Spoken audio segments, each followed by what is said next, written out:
Hello welcome to News Nation Sports. मैं हूं अखिल गुप्ता, मेरे साथ हैं अंकिता मिश्रा। एक बार फिर से हम दोनों वापस आ चुके हैं। टीम इंडिया का स्क्वाड भी आ गया है। 18 जनवरी को प्रेस कॉन्फ्रेंस हुई जहां पर चीफ सेलेक्टर अजीत अगरकर मौजूद थे, कप्तान रोहित शर्मा थे और 15 खिलाड़ियों का नाम सामने आया चैंपियंस ट्रॉफी के लिए। अंकिता, पहले तो स्क्वाड पर आपकी क्या अपडेट है? अब देखिए 15 सदस्य स्क्वाड जो है वो आई थिंक 4 प्लेयर्स जो है वो पहले जो वर्ल्ड कप में थे, अब 4 प्लेयर जो है वो चेंज हो गए हैं। तो कुछ ज्यादा चेंजेस हुए नहीं है। 11 प्लेयर्स जो थे वो आपके वही हैं। सिर्फ 4 प्लेयर्स जो है जिसमें ऋषभ पंत होंगे, अर्शदीप होंगे, इसके अलावा सुंदर होंगे और जायसवाल होंगे। वो 4 प्लेयर्स जो है उनकी एंट्री हो चुकी है। बाकी जो है टीम में वही टीम है। हालांकि मोहम्मद सिराज का ना होना थोड़ा सा सरप्राइजिंग लगा मुझे। आपको स्क्वाड दिखाते हैं। पहले रोहित शर्मा कप्तान होंगे, शुभमन गिल उप कप्तान बनाए गए हैं, Virat Kohli experience player, Shreyas Iyer number 4 खेलेंगे, KL Rahul wicket keeper, second wicket keeper Rishabh Pant, Hardik Pandya, Axar Patel, Washington सुंदर, कुलदीप यादव, रविंद्र जडेजा, जसप्रीत बुमराह, यशस्वी जायसवाल, अर्शदीप सिंह और मोहम्मद शामी का कमबैक हुआ है। बुमराह फिटनेस टू सब्जेक्ट है क्योंकि जो टीम है वो इंग्लैंड के खिलाफ 3 वनडे मैच भी खेलेगी, लेकिन उसमें बुमराह नजर नहीं आएंगे, उसमें हर्षित राणा होंगे। अजीत अगरकर ने प्रेस कॉन्फ्रेंस में अंकिता ये भी कहा कि उम्मीद है, फिंगर्स क्रॉस्ड, कि बुमराह ग्रुप स्टेज के मैचेस तक फिट हो जाएंगे।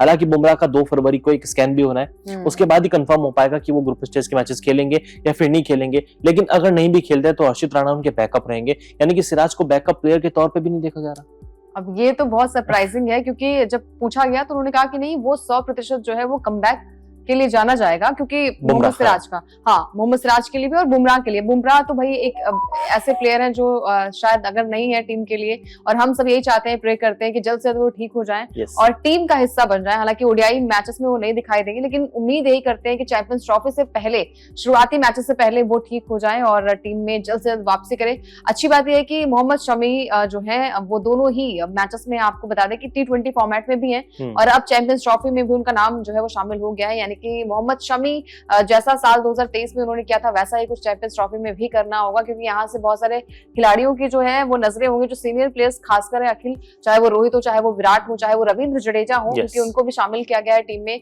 मोहम्मद शमी हो, बहुत सारे प्लेयर्स पर नजरें होंगी, बहुत ज्यादा सीनियर प्लेयर भी हैं। और साथ साथ साल 2017 की बात करें तो रोहित और विराट ने गजब का प्रदर्शन किया था, फॉर्म काफी अच्छी थी। अब उसी फॉर्म में लौटना पड़ेगा। चलिए वो तो बहुत दूर हो गया 2017, 2023 वाले फॉर्म में लौटना पड़ेगा जैसा इन्होंने वर्ल्ड कप में किया था। तो मेरे हिसाब से जो टीम इंडिया का स्क्वाड है वो बैलेंस है। अब प्लेइंग 11 क्या कुछ होगी उस पर निर्भर करता है कि टीम कितनी बैलेंस है। हालांकि अजीत अगरकर ने कहा कि जो फर्स्ट चॉइस विकेट कीपर है वो ऋषभ पंत है, वो केएल राहुल नहीं है। अब प्रेस कॉन्फ्रेंस में अगर आप अगरकर की बात माने तो उसका मतलब ये है कि फर्स्ट चॉइस विकेट कीपर का मतलब है कि पंत खेलेंगे, राहुल नहीं खेलेंगे। अब ये भी एक बड़ी डिबेट होती है। अब जो रिपोर्ट सामने आ रही है उसमें कहा जा रहा है कि जो टाइम था कि 12:30 बजे टीम अनाउंस होगी, लेकिन हमने देखा कि टीम अनाउंस होने में करीब 2.5 घंटे लग गए। 2.5 घंटे लग गए। डिस्कशन इस बात को लेकर हुआ कि उप कप्तान कौन होगा। रोहित शर्मा चाहते थे कि शुभमन गिल उप कप्तान बने, लेकिन गौतम गंभीर चाहते थे कि हार्दिक पांड्या को वाइस कैप्टन बनाया जाए। दूसरा जो डिबेट हुआ, जो रिपोर्ट्स में कहा जा रहा है, वो ये था कि गंभीर चाहते थे कि संजू सैमसन को टीम इंडिया में चुना जाए, क्योंकि सैमसन ने 2024 में 3 शतकीय पारी खेली थी T20 फॉर्मेट में। वहीं रोहित शर्मा चाहते थे कि T20 फॉर्मेट को मतलब असाइड करें, वनडे फॉर्मेट के हिसाब से देखें तो पंत खेलें और केएल राहुल खेलें एज ए विकेट कीपर। साथ ही एक डिस्कशन ये भी हुआ कि इस टीम में अक्षर पटेल और जड्डू चाहते थे रोहित शर्मा, लेकिन गौतम गंभीर चाहते थे कि वॉशिंगटन सुंदर और अक्षर पटेल को चुना जाए, जड्डू को ना चुना जाए। अब यहाँ पर एक तालमेल ये भी निकलता है कि आप 4 स्पिनर्स लेके जा रहे हैं, अक्षर पटेल, वॉशिंगटन, कुलदीप यादव और रविंद्र जडेजा। लेकिन आपको एक चीज भी ध्यान में रखनी पड़ेगी, अभी विंटर्स है, अभी सर्दियों के दिन है और इंडिया को अपने मैचेस खेलने हैं फरवरी में और मार्च में। मार्च के मैचेस तब खेलने होंगे जब आप फरवरी के दोनों मैच जीत जाएंगे। अगर आप क्वालिफाई कर पाएंगे नॉकआउट स्टेज के लिए तो आपके लिए मार्च वाले मैच भी इंपॉर्टेंट रहेंगे। यहाँ पर देखते हुए आपको सीमिंग कंडीशन को ध्यान में रखते हुए सिराज को लेना चाहिए था। एक स्पिनर आप कम कर सकते थे, मानते हो कि जड्डू या अक्षर पटेल में या सुंदर में से किसी एक को बाहर करके सिराज को लेना चाहिए था। हाँ, आई थिंक मेरे हिसाब से सिराज को लेना चाहिए था, क्योंकि वो लगातार मैचेस खेल रहे हैं तो वो रिदम बनी हुई है उनकी। तो जड्डू अगर आई थिंक बाहर होते तो शायद वो टीम बैलेंस काफी ज्यादा नजर आती है। हालांकि अब जड्डू का नाम ले लिया है तो फिर लोग कहेंगे कि यार जड्डू ने तो बहुत सारे मैचेस आपको जिताए ओडीआई फॉर्मेट में। बट मेरे हिसाब से लगता है कि अगर मोहम्मद सिराज को अगर आप, क्योंकि अखिल आंकड़े भी बता रहे थे कि सबसे ज्यादा विकेट्स 2022 से लेकर अभी तक उन्होंने सबसे ज्यादा विकेट लिए, 43 मैचेस में 71 विकेट। किसी भी पेसर ने, सिर्फ इंडिया की बात नहीं है, ऑल ओवर आप वर्ल्ड क्रिकेट की बात कर रहा हूँ, आप आंकड़े भी देख लीजिए, 43 मैचों में 71 विकेट और दूर से दूर तक कोई इंडियन पेसर नहीं है, कोई इंडियन बॉलर नहीं है। अगला जो इंडियन बॉलर का नाम आता है वो कुलदीप यादव है, जिन्होंने 66 या 68 विकेट लिए, वो भी स्पिनर है। उसके बावजूद भी आपने मोहम्मद सिराज को नहीं चुना।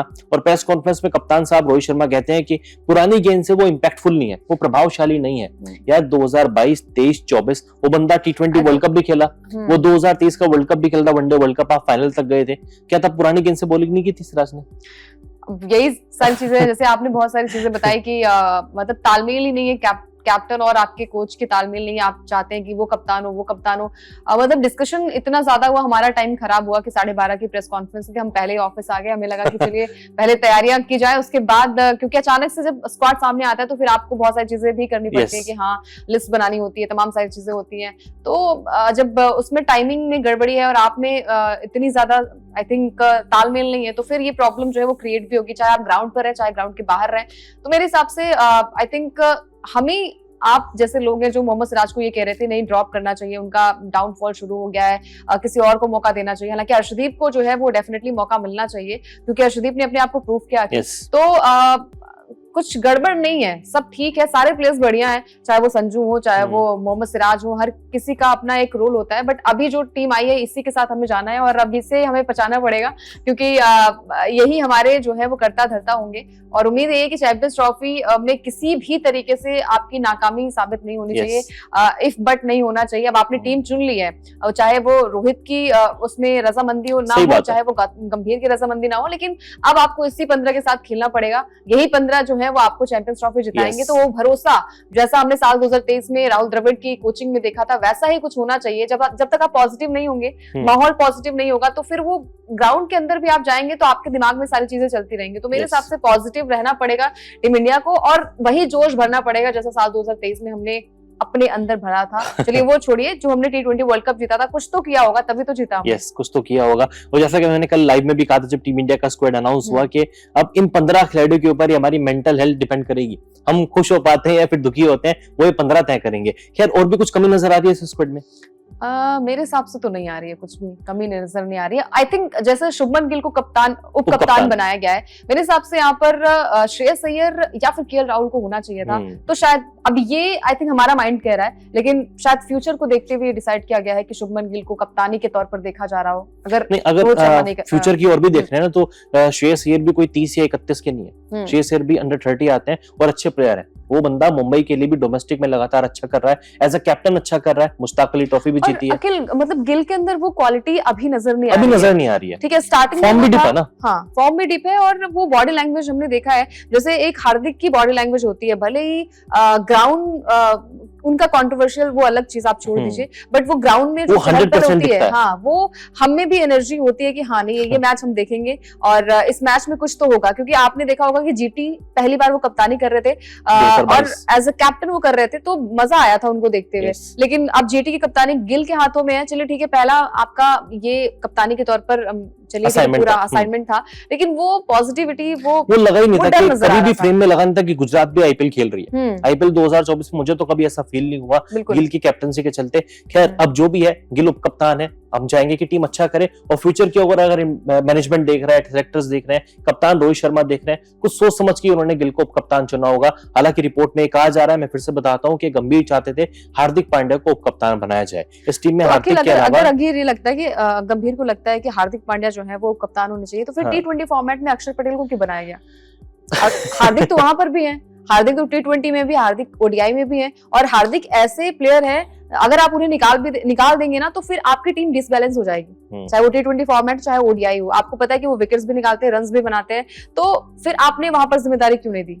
आपने अक्षर पटेल को दिया वहां पर। तो आप T20 फॉर्मेट, जब आपको पता है कि T20 काफी अच्छा खेलते हैं हार्दिक पांड्या, तो वहां पर उन्हें एज अ वाइस कैप्टन मिलना चाहिए। और वो तालमेल काफी बैलेंस करता है सूर्या के लिए, क्योंकि सूर्या, चलिए ठीक है, उनकी कप्तानी में हमने कई सारे मैचेस जीते हैं, लेकिन एक होता है ना कप्तान उप कप्तान की जो मेंटालिटी मिलती है ना, तो फिर और भी ज्यादा मजा आता है मैच में और फिर सारे मैचेस हम इजीली जीतते हैं।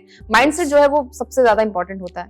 और एट द एंड कप्तान कोई भी हो, अगर आपकी फील्ड पे कोई सीनियर प्लेयर है, और T20 टीम में सबसे सीनियर प्लेयर इस टाइम कौन है? वो हार्दिक पांड्या ही है। तो सूर्य कुमार यादव अक्षर से डिस्कशन करेंगे, बिल्कुल करेंगे, लेकिन हार्दिक से भी तो पूछेंगे ना, भाई विकेट नहीं गिर रहा है, बटलर आउट नहीं हो रहा है, जो भी रणनीति अगर बनानी होगी आपका कप्तान कहाँ जाएगा? वो सीनियर प्लेयर के पास ही जाएगा। रोहित शर्मा को हमने कई बार देखा leading from the front, Virat के साथ बात करते हैं, और विराट ने पूरा टेस्ट मैच पूरा एक तरीके से हमने देखा भी है, और जो कि बहुत अच्छी बात है। आपको चलो ठीक है, कभी कभी फियर होता है यार, विकेट्स नहीं गिर रहे हैं, तो फिर आप किसी न किसी का अपने सीनियर प्लेयर की आप देखते हो। अब देखो ना, जब विराट कोहली कैप्टन थे तो फील्ड कौन चलाता था? फील्ड MS धोनी चलाता है ना, क्योंकि वो विकेट के पीछे खड़े रहते हैं, उनको पता था कि बल्लेबाज के दिमाग में क्या चल रहा है। एक रिस्पांसिबिलिटी भी होती है कि चलिए ठीक है, वो कप्तान तो है लेकिन इतना मजा हुआ नहीं है, तो ये चीजें होती है कि आपको इंसान बैक भी करता है। तो यही सारी चीजें हैं। जैसे रोहित ने भी कहा कि जब पूछा गया गंभीर को लेकर कि जो अभी सुर्खियों में था, कि तो उन्होंने ये भी कहा कि देखिए, ग्राउंड में अगर मैं गया हूं तो वहां का बॉस मैं हूँ।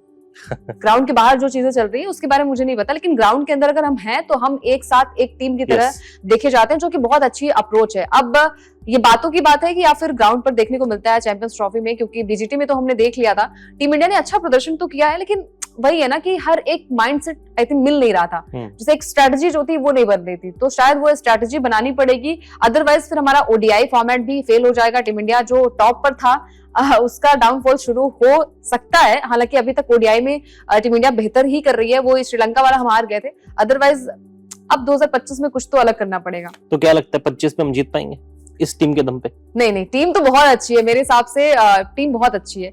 बस वही है कि आपको बैलेंस करना पड़ेगा, और अच्छी बात है कि आपने उन्हीं प्लेयर्स पर भरोसा जताया जिन्होंने सच में किया है। आपको ODI फॉर्मेट में, वर्ल्ड कप में आपको भले ट्रॉफी नहीं मिली थी, लेकिन हर एक प्लेयर ने अपना 100% दिया था, चाहे वो श्रेयस अय्यर हो। हर एक प्लेयर्स का टॉप 4 बैट्समैन जो थे ना हमारे, सबके शतक आए थे। आई थिंक एक छोड़ के शुभमन गिल का नहीं आया था, इसके अलावा सारे फॉर्म में सब थे। Virat Kohli leading run scorer थे, 750 के करीब रन थे। रोहित शर्मा सेल्फलेस कैप्टन देखने को मिले। अय्यर खुद 530 रन अय्यर के थे। खैर उम्मीद करते हैं कि चैंपियंस ट्रॉफी में भी वही कुछ देखने को मिले। 23 में फाइनल खेला था, WTC का भी फाइनल खेला, वनडे वर्ल्ड कप का फाइनल खेला। 24 में हम चैंपियन बने T20 फॉर्मेट में। अब 2025 की बारी आ चुकी है। बॉर्डर गावस्कर ट्रॉफी आ रहे थे, न्यूजीलैंड सीरीज आ रहे थे, लगातार टीम इंडिया का खराब परफॉर्मेंस देखने को मिला, डाउनफॉल देखने को मिला, लेकिन अब मुंहतोड़ जवाब देने का वक्त आ चुका है। 19 फरवरी से चैंपियंस ट्रॉफी का आगाज होगा। 20 फरवरी को टीम इंडिया अपना पहला मैच खेलेगी। आपके सामने शेड्यूल भी है टीम इंडिया का। 20 फरवरी को बांग्लादेश से भिड़ना है, और फिर 23 फरवरी को सबसे बड़ा मुकाबला इंडिया वर्सेस पाकिस्तान, और फिर टीम इंडिया अपना आखिरी लीग मैच खेलेगी न्यूजीलैंड के खिलाफ। सब कुछ ठीक रहा तो 4 या 5 मार्च को टीम इंडिया दुबई में ही अपना पहला सेमीफाइनल खेलती हुई नजर आएगी, और अगर वो भी जीत गए तो 9 मार्च को इम्तिहान होने वाला है चैंपियंस ट्रॉफी का फाइनल, चैंपियंस की जंग। टीम इंडिया के स्क्वाड पर आपकी क्या राय है? उप कप्तान किसको होना चाहिए था?